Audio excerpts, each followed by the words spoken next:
The Elder Scrolls 3 Morrowind was my personal introduction to the larger Elder Scrolls franchise, and is arguably still the greatest game published in the entire pentalogy. I remember departing Seyda-Neen, hearing a random guy screaming off in the distance,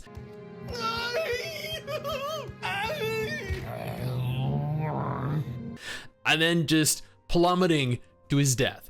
Confused, I ran over to his corpse and learned that he was trying out a spell that he thought would allow him to fly. Evidently, that spell fell through. Quests like this added an unbelievable amount of personality and flair to the game.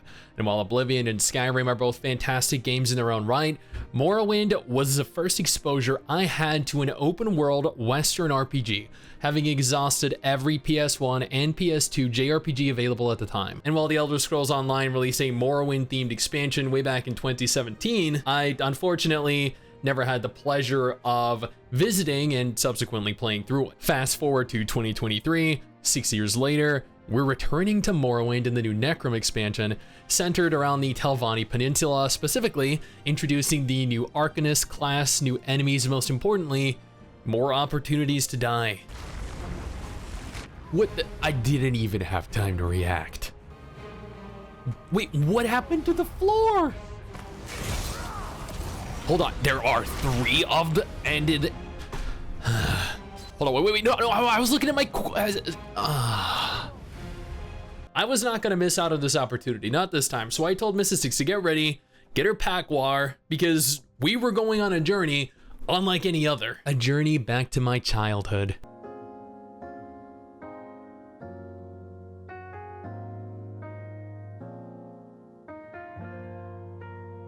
The Necrom expansion brought with it a brand new class in the form of the Arcanist. However, neither Mrs. Stix nor I had purchased the class via the Crown Store when beginning our playthrough, thus we opted for one of the basic classes. I was a little disappointed that after purchasing each expansion pack, I still had the Imperial race locked as an option. Choosing a race is never easy. I loved Argonians in previous Elder Scrolls iterations, but I don't like what they did to their feet in ESO. I've never liked the Altmer. They've always been stuck up, pretentious snobs. I get PTSD from Dunmer calling me a swit every time I attempted an interaction back in Morrowind. So we decided on Redguard. I could accurately recreate myself. A large, burly man, well equipped for any situation. After an hour spent crafting Perfection Incarnate, Mrs. Stix and I were ready to begin our journey to Necrom. However, we had encountered one major setback. Neither of us had played in years, and neither of us had any recollection of how to summon our mount. We can't be expected to trek halfway across the world on foot, even with our Packwar.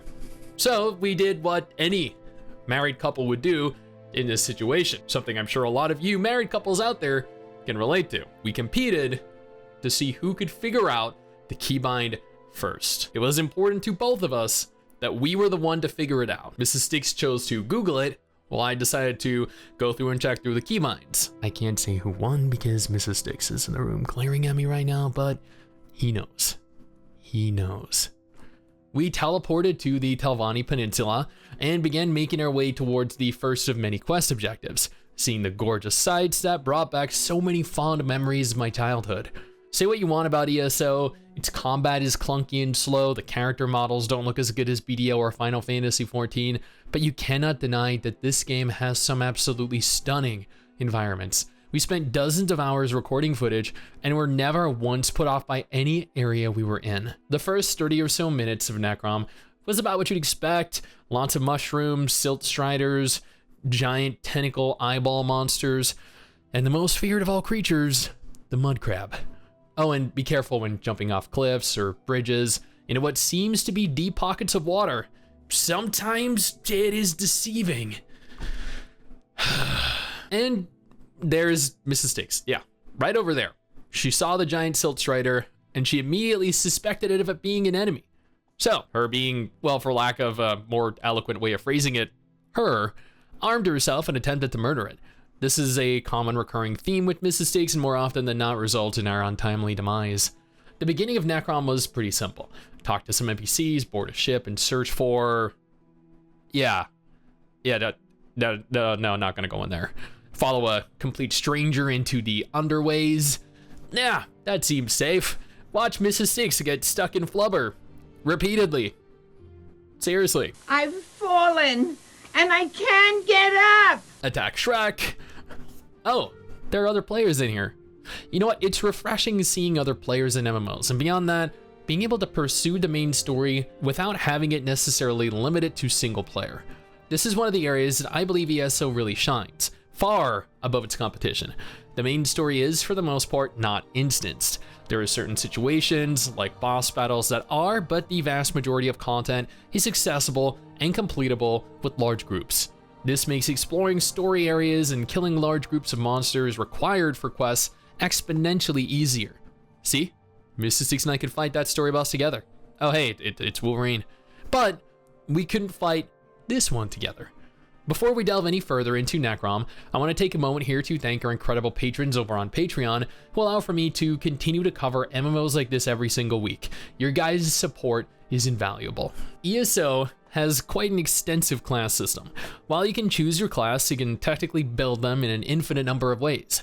You have basic attributes, magicka, health, and stamina, class skills, in this example, assassination, shadow, and siphoning, weapon skills, and world skills. Skills can be leveled and also evolved into more powerful skills with differing abilities, allowing for players to fill entirely separate roles on the same class. Then equipment comes into play. Weapons and armor. I can equip a two-handed axe, a great sword, a stave, heavy armor, light armor, robes. I'm not limited to a single armor or weapon type, but given the freedom to equip what I want. This is a level of freedom almost unheard of in MMOs, and really pushes the idea of class fantasy to new levels. Questing, however, this is an area that I find issue with in a lot of different MMOs, and in the Necrom expansion specifically was kind of tiring. But I'll touch on that a little bit later, because what's more important is finding a nice, refreshing, dangly tentacle mushroom tree to take a rest beneath, even if other players stop by you to question what exactly it is you're doing. While out continuing the main story, we happened to cross a baby guar who I was about to name Guacamole, but the idea was short-lived, as was he. He did have his revenge though, as MRSSTIX had the bright idea to attack that thing, and we both proceeded to get murdered. Another case of, oh hey, that big thing looks cool, let's go try and kill it. Questing with MRSSTIX in a nutshell. Some of the caves and instances you enter really do look very cool. Whoever designed them did an exemplary job at making them feel so distinctly unique. Also worth noting, be wary of NPCs. Sometimes they just randomly attack you with absolutely no provocation whatsoever, like this guy right here. I was just minding my own business when he lashed out and attempted to murder me. I've never felt so betrayed. And, oh, hey, cool. I also unlocked the murderer achievement. That's an achievement. Yeah. For who? The Dark Brotherhood? Wait, hey, is the Dark Brotherhood in this game? I wonder where you sign up. You know, just so I know where not to go. Do I have to like kill someone and then wait for Lucy and LeChance to find me? Admittedly, the first several hours of Necrom was spent running between NPCs, listening to them entering a cave, killing some monsters, leaving the cave, talking to an NPC, running to a new cave, rinse and repeat. I mean, I get it. Expansions always start off slow and continue to get progressively better as you continue through them. But I couldn't help but feel a little underwhelmed with how repetitious and uninspired a lot of the questing was. After making it to the Tranquil catalog, a gorgeous, destroyed magical library, things did decidedly pick up a little bit. There was some diversity in terms of questing, enemy variety, and mechanics. MRSSTIX enjoyed chasing the little book tornado thing. Yeah. Look at her go. She thought it might be an enemy. Alas, it was not. We went through numerous portals. We clicked some pedestals, lit some braziers, and proceeded towards... Oh, there was a very steep, very obscure drop there that absolutely nobody could have seen coming. Let me just rerun through everything and get back there. After making it back there, we killed Aquaman. We read his journal and talked to the little floating tentacle eyeball thing. Yeah, that's pretty much our life now.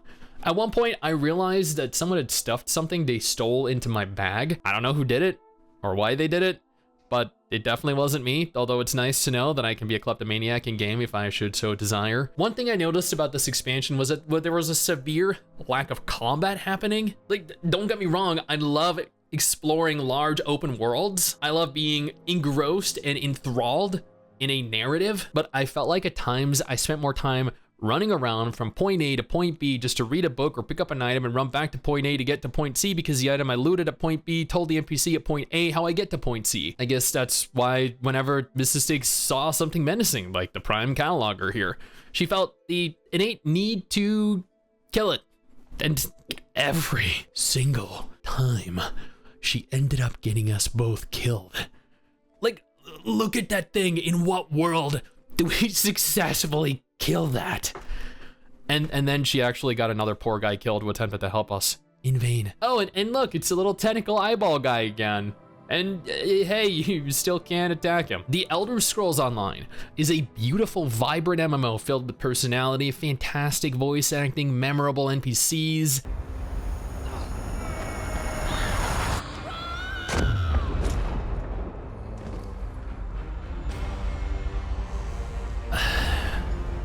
Okay, admittedly that was a little bit unexpected. Poor, oh shit, what was her name again? It has a deep, rich narrative and a world filled with endless areas to explore. I've always enjoyed the game, but I've never truly taken the time to play it for more than a few hours because I was always preoccupied with other MMOs. And while I still think the combat is horrendously slow and clunky, I don't believe it is a hindrance to the overall gaming experience. Necrom, after playing it for around 15 hours or more, was not a bad expansion. It was definitely a lot slower than I would have liked, and at times I felt a little bit bored running all the way across the map to talk to an NPC, but at the same time, it's also part of what an MMO is. Long, drawn-out treks across a vast world filled with countless boss monsters that want to murder you, cliffs you fall off of, players that judge you, and dungeons to plunder. While I have every intention of playing more of ESO in the future, I'm about to go on a week-long vacation and wanted to get this out before I get too swamped with other videos. Ultimately, I had fun in Necrom. Is it the best expansion for an MMO ever? No. But it is a fun dive back into Tamriel after having spent so many years away from it. Now, if ESO isn't your thing, absolutely no problem. I got you covered with 2 different videos on screen right now that might be of more interest to you.